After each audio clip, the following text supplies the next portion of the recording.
देश विदेशातील लाखो भाविकांची श्री साई बाबांवर अढळ श्रद्धा असून भाविक भक्तिभावाने श्रींच्या चरणी विविध स्वरूपात उदंड दान अर्पण करीत असतात।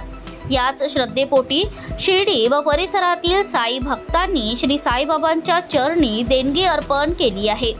श्री साईबाबा संस्थान ट्रस्टचे सेवानिवृत्त कर्मचारी श्री विलास सोपान कोते शिर्डी यांनी श्री साईबाबांच्या चरणी सुमारे 3,35,000 रुपये किमतीचे देशी जातीचे 70 पोते हरभरे अर्पण केले।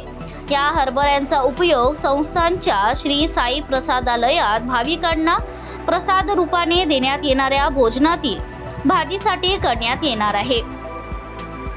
तसेच पुण तांबा येथील साई भक्त श्री विलासराव दुर्गुडे यांनी 2,99,999 रुपये किमतीचे अपोलो इंडुरन्स कंपनीचे 16 नग टायर संस्थानकडे देणगी स्वरूपात सुपूर्द केले आहे।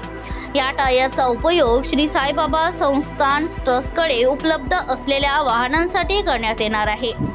या देणगीनंतर संस्थानच्या वतीने मुख्य कार्यकारी अधिकारी गोरक्ष गाडीलकर यांनी दोन्ही देणगीदार साई भक्तांचा सत्कार करून त्यांचे आभार व्यक्त केले।